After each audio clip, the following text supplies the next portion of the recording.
Good morning. Hello, hello. Hello, everybody. Good morning. Welcome to another week on this 11:11. So glad you're here.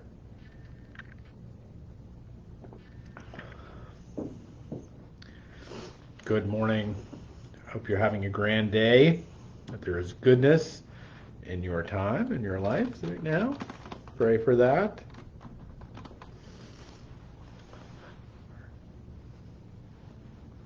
Good morning, John. Hello, Vicky. Glad you're here. I hope things are going well with the pop-up shop, John. Good morning, Vicky.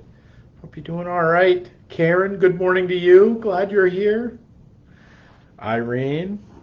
Oh, you and Charlotte. How fantastic is that? That's terrific. Good morning, Kristen. Glad you're here. Hope you're having a great day.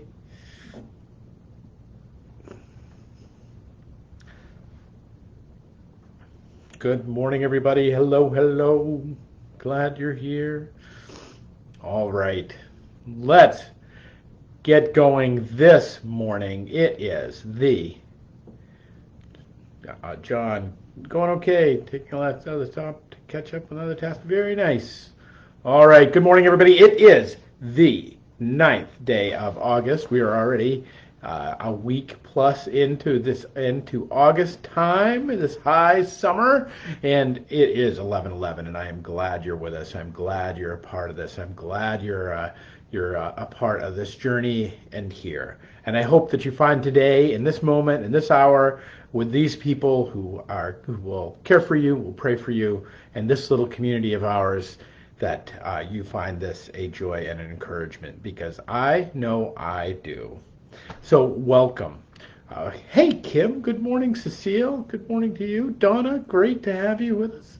Good morning, everybody. I want us to bring us back to this notion of the essential, what matters in our life, and this notion of what is at the essence, this idea that there are things that are essential to life, right? And there, if you don't have air for about 4 minutes, you're going to be in trouble. If you don't have water for about 4 days, you're going to be in serious trouble. If you don't have food for about 40 days, you're going to be in real trouble. There are essentials that our bodies need in order to exist in this world. And I would suggest to you, this is where I want to go today, is to suggest to you that our spiritual life is no different. There are essentials to the spiritual life. And that if we do not spend time in them, if we do not bask in them, if we do not permit ourselves to look upon them and to be nourished by them, if we don't incline our ear towards them and hear them, or encounter them in our life, we will have the same level of death in our life as if we had stopped breathing or we had stopped drinking water. I know that seems harsh, but I really believe this. And so I think that it's one of the great disciplines of one of the Stoics, the Marcus Aurelius. He was a Stoic philosopher, also Emperor of Rome, and one of his questions that he would always ask himself of the whatever he was encountering in life is this essential? Is this essential?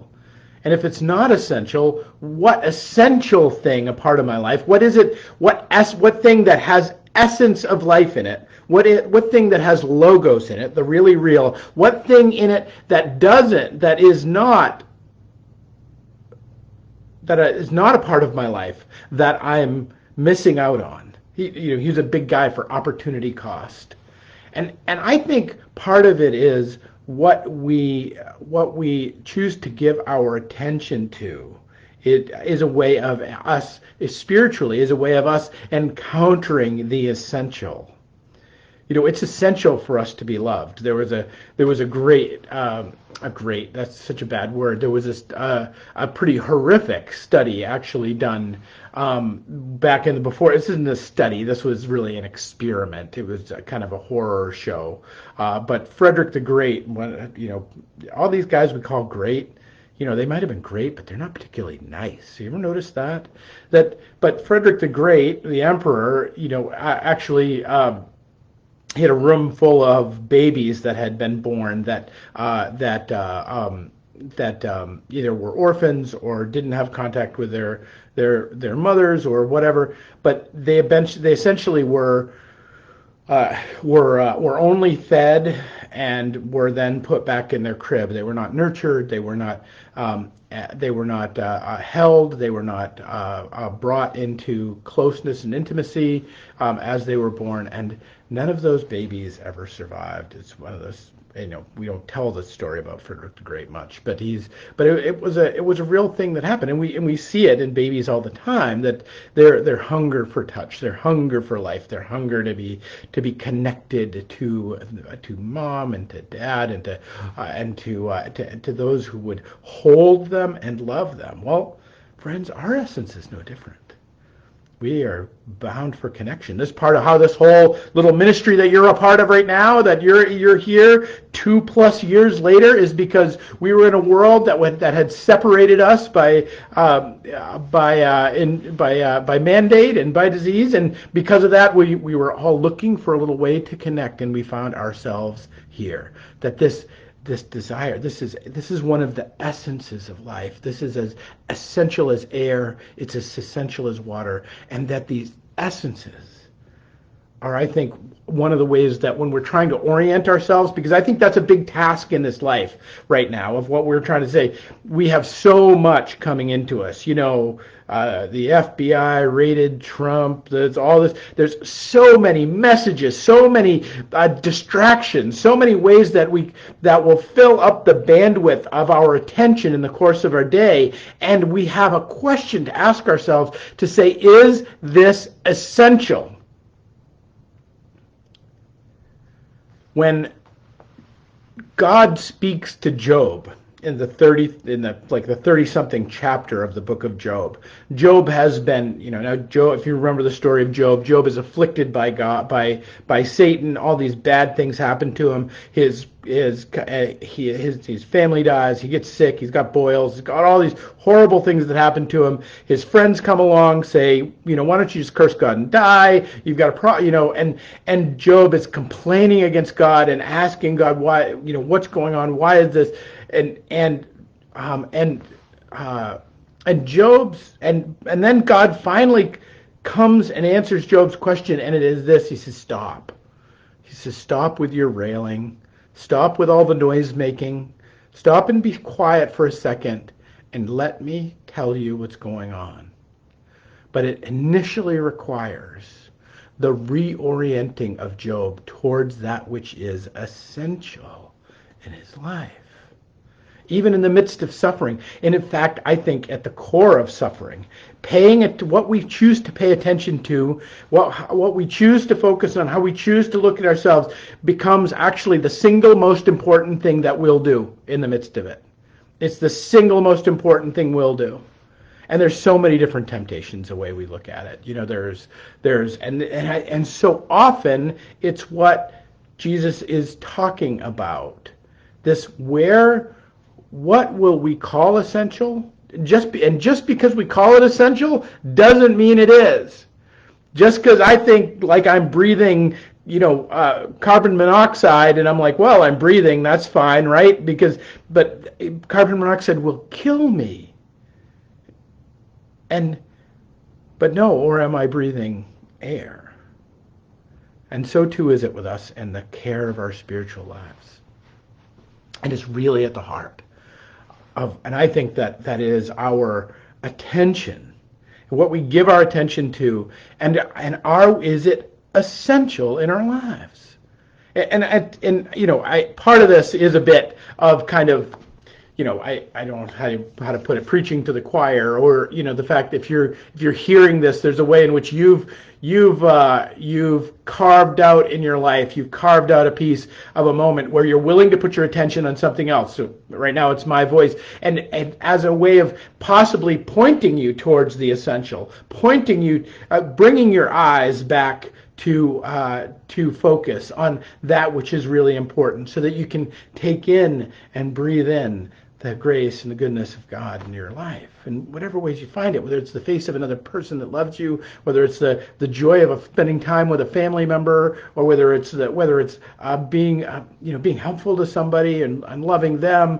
And there's a million different ways in which we do this respiration, and it is a respiration. We must take it in, and we must give it away. Friends, I'm hopeful.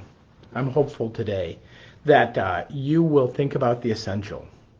What is it that gives you life, and life in abundance? What are the things that are part of your life? What is the oxygen of your days? What is the nourishment? What is it that slakes your thirst? Now, I will always be the guy who says, well, that's Jesus, right? But that comes mediated, but Christ comes mediated through the whole matrix of the world, right? Like it is few of us that stay on the mountaintop all the time and simply are always face to face with Jesus. In fact, that's not a place we can stay. The Transfiguration tells us that. But we can find the face of Jesus. We can find the face of the essential in our life. And the first thing we can do is start throwing away that which isn't essential. The things that are taking up space, the things that are robbing us of the opportunity cost of what might be coming, of what might be there.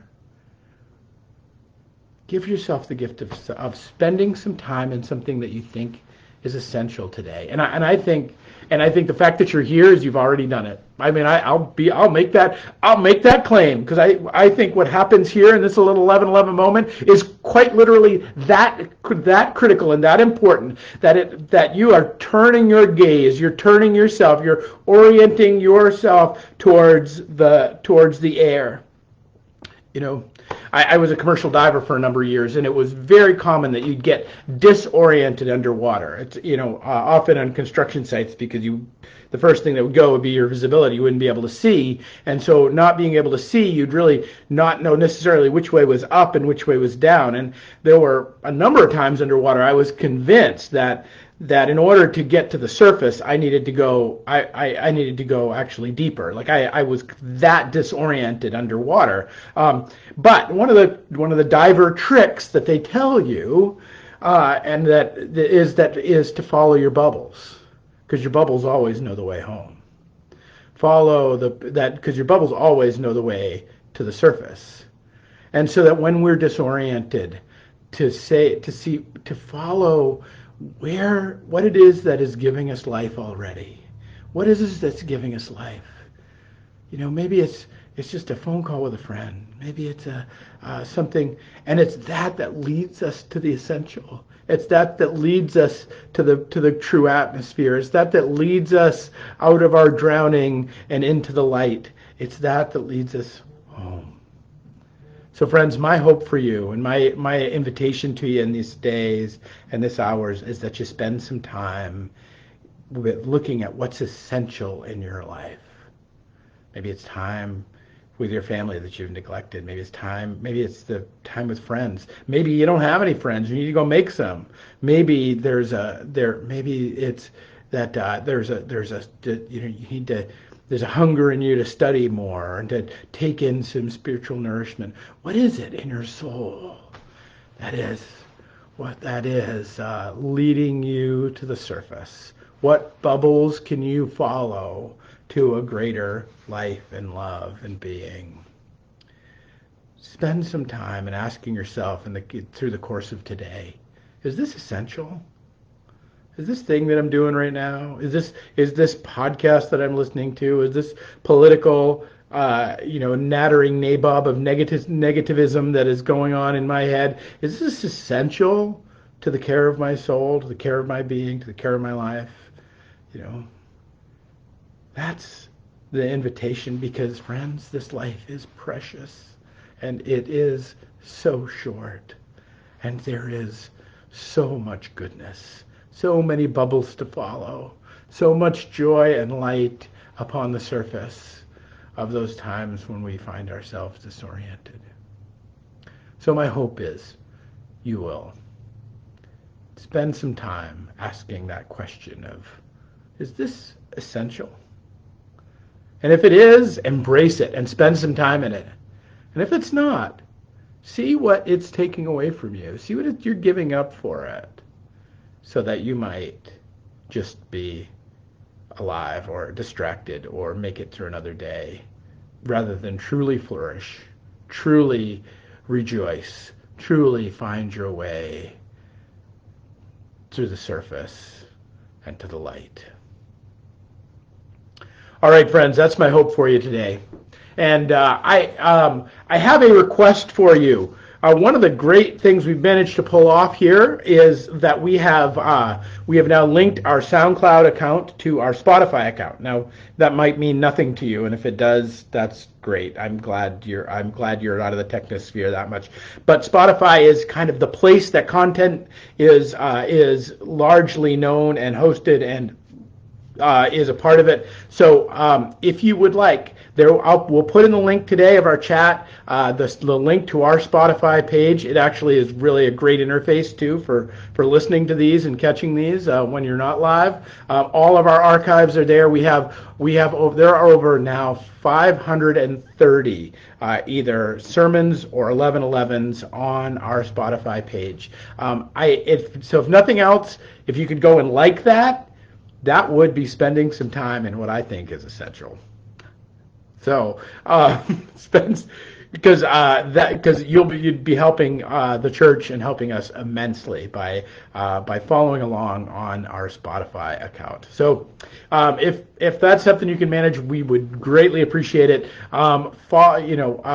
With that, spend some time in the essentials of your life. Spend some time not railing against God, not distracted by what our friends would say, not out in the willy wags considering our suffering, but spend some time in what really feeds you, in what's really real, in what gives you life and grace, and look at the essentials of your life, that through them and in them, Christ Jesus may give you blessing. All right, friends. Peace and grace to you today. We'll pick it up tomorrow with another 1111.